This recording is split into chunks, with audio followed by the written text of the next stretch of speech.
तो कई सारे शख्स जो है बाहर आना चाहते हैं, अब्रॉड आना चाहते हैं। इससे पहले मैंने वीडियो बनाया है हैसअप से रिलेटेड, टेम्परेचर से रिलेटेड। होप आपने वीडियो देखे होंगे। मैं आप लोगों को कहते रहता हूं कि हैसअप के बारे में आपको पता होना बहुत जरूरी है, क्योंकि जब तक आपको हैसअप के बारे में पता नहीं होगा, फूड सेफ्टी के बारे में पता नहीं होगा, तब तक आपको बाहर आने में दिक्कत आ सकती है। क्योंकि जब भी आपका इंटरव्यू होता है ना, अगर आप बाहर आना चाहते हो, चाहे एजेंट के थ्रू, चाहे किसी रिलेटिव के थ्रू, किसी रेफरेंस के थ्रू, तो आपका जब इंटरव्यू होता है आपसे ये क्वेश्चन पूछा जाता है कि व्हाट इज हैसअप, या आप फूड सेफ्टी के बारे में आपको कितना पता है। तो जरूर नॉलेज ले लीजिए इससे रिलेटेड। जितने भी आपने मेरे वीडियो देखे होंगे उसमें आपको कहीं ना कहीं मैंने आपको कितनी बार बोला है कि हैसअप के बारे में आपको पता होना बहुत जरूरी है, तभी आप बाहर आ सकते हो। ठीक है, तो इंडिया की तरह नहीं है ऐसा बाहर की, मतलब जो फूड सेफ्टी है उसके बारे में आपको ख्याल नहीं रखना है। अब्रॉड में बहुत ज्यादा स्ट्रिक्शन होती है, बहुत ज्यादा रूल्स होते हैं हैसअप से रिलेटेड, और आपको फूड सेफ्टी का खासकर ख्याल रखना पड़ता है। तो आज की वीडियो में आपको बताऊंगा कि हैसअप क्या है, उसके कुछ प्रिंसिपल के बारे में बताऊंगा, और हैसअप से क्या क्या बेनिफिट है उसके बारे में बताऊंगा। साथ साथ मैं आपको कुछ टेम्परेचर के बारे में बताऊंगा जो कि आपको किचन में फॉलो करना बहुत जरूरी है। इस वीडियो को शुरू करने से पहले मैं आपको बता दूं, अगर आप इस चैनल में नए हैं तो सब्सक्राइब कर लीजिए इस चैनल को, जो कि है देसी व्लॉगर। और अगर आपने इंस्टाग्राम पे फॉलो नहीं किया तो फॉलो कर लीजिए, जो कि है देसी व्लॉगर। चलिए इस वीडियो को शुरू करते हैं। शुरू से लेकर लास्ट तक जरूर देखिएगा, क्योंकि एक भी पॉइंट अगर मिस हो गया ना, और वही पॉइंट अगर आपके इंटरव्यू में पूछ लिया, तो आपको दिक्कत आ सकती है। चलिए शुरू करते हैं। सबसे पहले मैं आपको बता दूं कि व्हाट इज हैसअप। हैसअप है क्या? तो हैसअप का फुल फॉर्म तो आपको पता ही होगा, hazard analysis critical control point. शुद्ध हिंदी में आपको बोलूं तो सपोज एक खाना रखा हुआ है, अब वो खाना खराब होने वाला है, और वो खराब होने के बाद उससे क्या प्रॉब्लम आ सकती है, ये चीज के बारे में पता होना कहलाता है हैसअप। हैजार्ड एनालिसिस मतलब कौन सा खतरा है जिसको हमको एनालाइज करना है, पता करना है कि कौन सा खतरा होने वाला है। कहां से खतरा होगा? फूड से खतरा होगा, खाने से खतरा होगा, हाइजीन से खतरा होगा। Hazard analysis critical control point मतलब कौन सा जो पॉइंट है, कौन सा वो क्रिटिकल कंट्रोल पॉइंट है जहां पर हमको मतलब पता करना है कि बस इस टेम्परेचर से ऊपर ही चला गया है, ये खराब होने वाला है। ये खराब होने वाला है तो इससे हमारे जो गेस्ट है या हम खाने वाले हैं तो हमको क्या प्रॉब्लम होने वाली है, कौन सा खतरा होने वाला है। ऐसा जो है फूड सेफ्टी के लिए काफी अच्छा है। बेसिकली ये हर इंडस्ट्री में आपको मिल जाता है, ऐसा नहीं कि होटल इंडस्ट्री में आपको हैसअप के बारे में पता होना चाहिए, बट मेनली जो है इसमें होटल इंडस्ट्री में फोकस किया जाता है, क्योंकि ये हम खाना बनाते हैं, फूड प्रोड्यूस करते हैं। तो खाना क्या है, सीधा हमारे पेट के अंदर जाता है या गेस्ट के पेट के अंदर जाता है, जहां पर उसको डायरेक्ट प्रॉब्लम हो सकती है, हेल्थ इश्यू हो सकते हैं। हैसअप जो है हर जगह पे इम्प्लीमेंट किया जाता है, हर इंडस्ट्री में इम्प्लीमेंट किया जाता है, क्योंकि जहां पर गंदगी है वहां पर गंदगी नहीं होनी चाहिए। गंदगी एक अलग मैटर है, गंदगी आप सफाई करके साफ कर सकते हो, मगर जब खाना अगर एक बार पेट में चला गया तो उसको आप साफ नहीं कर सकते हो। तो इसीलिए फूड प्रोडक्शन में या होटल इंडस्ट्री में इसको खासकर ध्यान दिया जाता है। सबसे पहले तो कितने तरह के होते हैं हैजार्ड? 4 तरह के होते हैं, जो कि बहुत इंपॉर्टेंट है। 4 तरह के हैजार्ड मतलब 4 तरह के खतरे होते हैं जिनसे हमें बचना है और बचाना है। सबसे पहला हैजार्ड हमारा फिजिकल, दूसरा है केमिकल, तीसरा है एलर्जन, और चौथा है हमारा बायोलॉजिकल। सो फिजिकल में आपको बता दूं, फिजिकल मतलब कोई भी खतरा जिसको आप छेड़ सकते हो, देख सकते हो। फॉर एग्जांपल जैसे खाना आपने सर्व किया अपने गेस्ट को, बाल आ गया, कांच आ गया, लकड़ी का पीस आ गया, पेपर आ गया, तो ये क्या है, आप इनको छेड़ सकते हो ना, इनको देख सकते हो ना। तो ये हो गया आपका फिजिकल हैजार्ड, मतलब फिजिकल खतरा हो गया, ये आपके गेस्ट को हुआ है तो मतलब फिजिकल हैजार्ड हुआ है।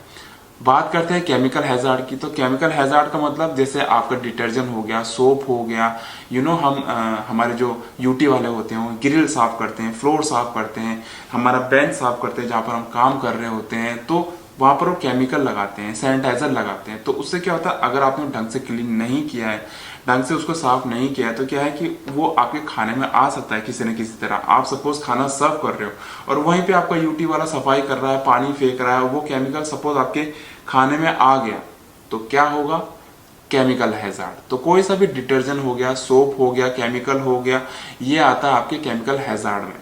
तीसरा हम बात करें तो ये है हमारा एलर्जन। अब एलर्जन क्या होता है? एलर्जन एलर्जी हो जाती है, जैसे किसी को नट से एलर्जी होती है, किसी को सी फूड से एलर्जी होती है, किसी को सोया से एलर्जी होती है। मैं आपको बता दूं 14 ऐसे एलर्जन हैं जो कि आप स्क्रीन पे देख रहे होंगे। 14 ऐसे एलर्जन हैं जो कि मोस्ट पॉपुलर हैं, जो कि ज्यादातर गेस्ट को, ज्यादातर लोगों को होते हैं। तो इनसे बचना बहुत जरूरी है, और आप अगर अच्छे चेन रेस्टोरेंट में काम कर रहे हो, अच्छे 5 स्टार में काम कर रहे हो, तो मैं आपको बता दूं जो आपका मेन्यू होगा ना, उस मेन्यू में भी अगर आप देखोगे तो वहां पर ग्रीन से लिखा होगा ये वेगन है, या इसमें पूरा डिस्क्रिप्शन दिया होगा कि इस डिश में ये आपको एलर्जी मिल जाएगी, इसमें ये नट डला हुआ है। अगर आप एक अच्छी कंपनी में अच्छे चेन में काम कर रहे हो तो आपको जरूर ये देखने को मिलेगा। सपोज आपके गेस्ट को नट से एलर्जी है और आपने उसे नट्स खिला दिया गलती से, अगर आपने अपने डेजर्ट में नट डाला हुआ है मगर आपने बताया नहीं उसको, तो क्या होगा, वो बेहोश भी हो सकता है, उसको उल्टी भी हो सकती है, वॉमिटिंग भी हो सकती है, वो मर भी सकता है, स्क्रैचिंग भी कर सकता है, खुजली वगैरह भी कर सकता है, उसको दाने भी हो सकते हैं। तो एलर्जी कई तरह की होती है।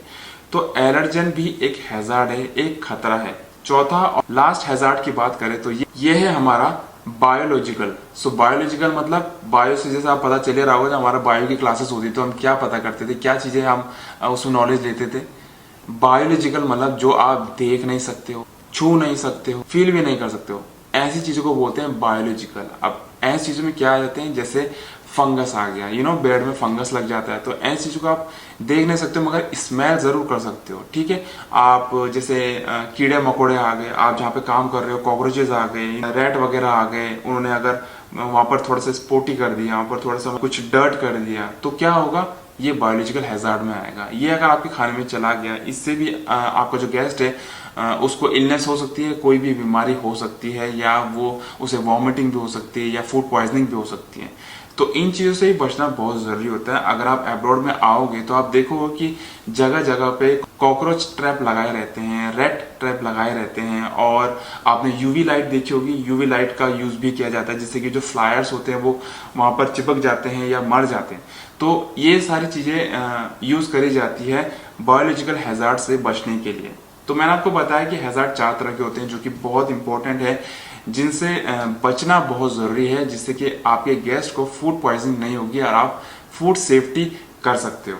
बात करें आगे अगर प्रिंसिपल की, तो हैसअप के 7 प्रिंसिपल हैं जो कि बहुत इंपॉर्टेंट है, जिसमें सबसे पहला आता है conduct hazard analysis, determine critical control point जिसको सीसीपी कहा जाता है, establish critical limits, monitor CCPs, establish corrective action, verification, record keeping मतलब जो आप रिकॉर्ड बनाते हो अपने टेम्परेचर का, ब्लास्ट चिलर का, अपने कुकिंग टेम्परेचर का, या होल्डिंग टेम्परेचर का, सुशी का, तो ये सारे जो हम शीट बना के रखते हैं ये आपके आते हैं रिकॉर्ड कीपिंग में। तो ये जो 7 प्रिंसिपल है ये बहुत इंपॉर्टेंट है। अगर हैसअप की नॉलेज आप ले रहे हो या इन केस वन डे आप पीआईसी बनते हो तो आपको ये 7 प्रिंसिपल के बारे में आपको पता होना बहुत जरूरी है। देखो सबसे मेन जो काम होता है ना, फोकस वाला काम होता है एक शेफ का, एक सीनियर का, वो क्या होता है शुरू से मैं आपको बताऊं। सबसे पहले हमारा क्या काम होता है, हम रिसीविंग करते हैं। सबसे पहले हमारा सामान आता है, डिलीवरी बॉय जो होता है वो सामान लाता है, तो यहाँ पर सबसे पहला स्टेप हमारा है रिसीविंग का। रिसीविंग के टाइम पे हमको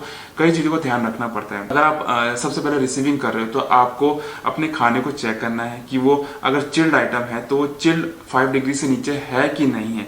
आपका जो डिलीवरी बॉय आया है उसका जो ट्रक है जिसमें वो सामान लाया है, उस ट्रक का टेम्परेचर आप देखोगे वो चिलर में लाते हैं। ठीक है, फ्रीजर का सामान फ्रीजर में होगा, चिलर का सामान चिलर में होगा। तो चिलर का अगर आप सामान रिसीव कर रहे हो तो आपने उसके चिलर को भी चेक करना है कि उसका टेम्परेचर 5 डिग्री है कि नहीं है। दूसरा, उसके बाद आपने डिलीवरी बॉय को चेक करना है कि उसने हाइजीन मेंटेन किया है कि नहीं किया है, उसने शेविंग तो नहीं रखी, कैप तो नहीं पहनी, हेडफोन तो नहीं पहना हुआ है, या उससे स्मेल तो नहीं आ रही है, उसने प्रॉपर ड्रेस पहनी कि नहीं पहनी है। अपने साथ साथ आपको उसकी ग्रूमिंग भी देखनी पड़ती है अब्रॉड में, मैं आपको बता दूं। तो ये चीज चेक करनी है। तो उसके बाद आपने क्या करना है, जब आप रिसीव कर रहे हो आपने एक्सपायरी चेक करना है, प्रोडक्शन चेक करना है, और जो आपको एलपीओ देता है, बिल देता है, तो उसमें आपको फूड प्रोडक्शन जो है, प्रोडक्शन डेट जो है, एक्सपायरी डेट जो है, वो दोनों भी लिखनी पड़ती है। शॉर्ट एक्सपायरी आपको वहां पर चेक करनी पड़ती है। ऐसा नहीं कि आपको वो जो सामान दे रहा है वो 1 महीने बाद ही एक्सपायर होने वाला है और उसका प्रोडक्शन डेट जो है वो 1 साल पहले का है, तो ये भी आपको चेक करना पड़ता है। ये छोटे छोटे पॉइंट है जो आपको रिसीविंग के टाइम पे चेक करने पड़ते हैं एब्रॉड में खासकर। यहाँ पर आपने रिसीव कर दिया, अब उसके बाद क्या है, आपका सामान जाएगा। सपोज आपने वेजिटेबल रिसीव किया, अब वो जाएगा वॉशिंग के लिए। अब यहाँ पर आपने वॉशिंग, जो मैंने वीडियो बनाया था वेजिटेबल वॉशिंग किस तरह से करते हैं आप देख सकते हैं, तो यहाँ पर आपको वेजिटेबल वॉशिंग का प्रॉपर मेथड फॉलो करना पड़ेगा।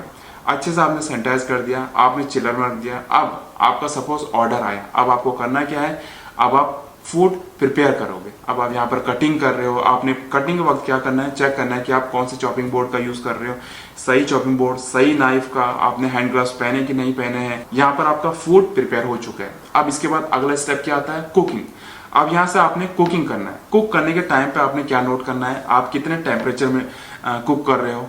कम से कम 75 डिग्री से अब आपका टेम्परेचर होना चाहिए जो भी आप खाना कुक कर रहे हो। जैसे आप कोई करी कुक कर रहे हो, आपने कुक किया, अच्छे से कुक किया, आप लास्ट में चेक करो कि आपका जो कुकिंग हुआ है वो 75 डिग्री से ऊपर गया कि नहीं गया। चला गया, अब यहाँ पर आप क्या करोगे, आप अपना खाना सर्व करोगे गेस्ट को। सो ये जो है ये पूरा प्रोसेस है आपका रिसीविंग से लेके खाना सर्व होने तक, जिसके बीच में बहुत सारे मेथड, बहुत सारे कुकिंग के प्रोसेस वो आते हैं जिनके बारे में आपको पता होना चाहिए और आपके जूनियर को भी पता होना चाहिए। अगर आपको नॉलेज है तो आपको नॉलेज शेयर करनी चाहिए, अपने जूनियर को ये चीजें बतानी चाहिए। अब इस प्रोसेस के बाद थोड़ी सी हम बात कर लेते हैं टेम्परेचर की। तो सबसे पहले मैं आपको बता दूं, जो आपका कुकिंग टेम्परेचर होता है वो 75 डिग्री अबव होना चाहिए। होल्डिंग टेम्परेचर जो कि हमारा बूफे लगा हुआ होता है, वहां पर हमारा जो खाना होता है उसे हम बोलते हैं होल्डिंग। वहां पर हमारा खाना जो कुक नहीं हो रहा होता है, ये ना ठंडा हो रहा होता है, वहां पर हमारा खाना होल्ड में रहता है। उस होल्डिंग का टेम्परेचर जो है 63 अबव होना चाहिए। कहीं पर 65 भी है, कहीं पर 60 भी है।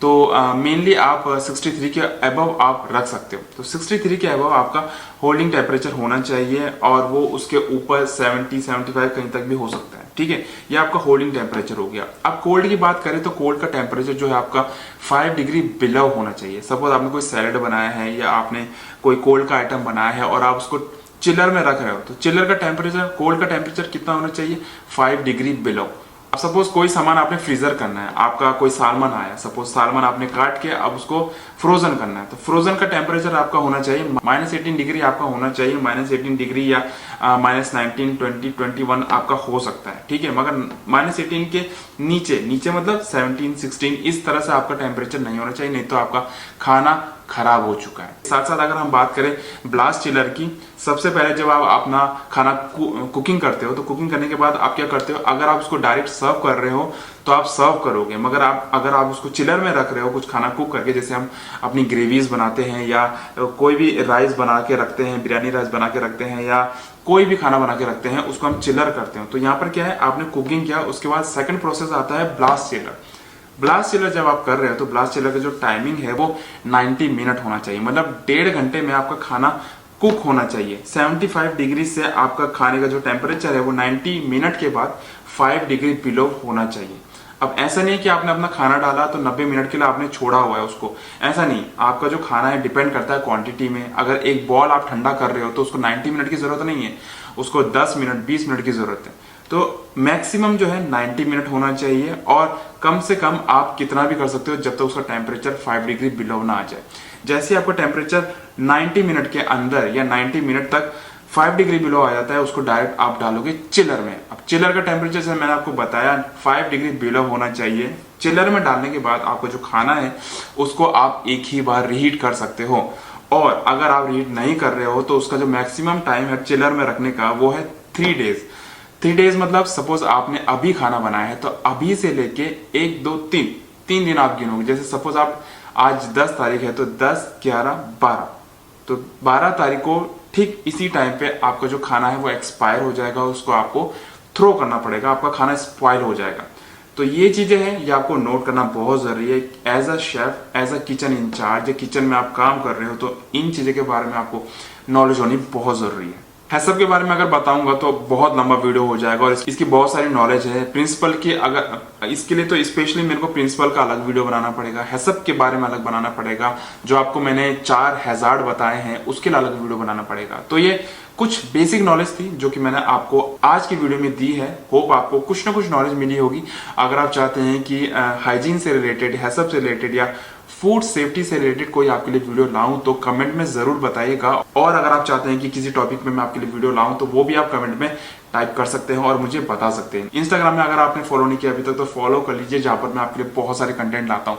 होप आपको आज की वीडियो से कुछ ना कुछ नॉलेज मिली होगी, कुछ ना कुछ इन्फॉर्मेशन मिली होगी। अगर ये वीडियो पसंद आया, अगर आपने यहाँ तक देख लिया है तो लाइक करना बिल्कुल ना भूलेगा और इस चैनल को सब्सक्राइब करना बिल्कुल ना भूलेगा। सो गाइस, मिलते हैं नेक्स्ट वीडियो में। Hope you like this video.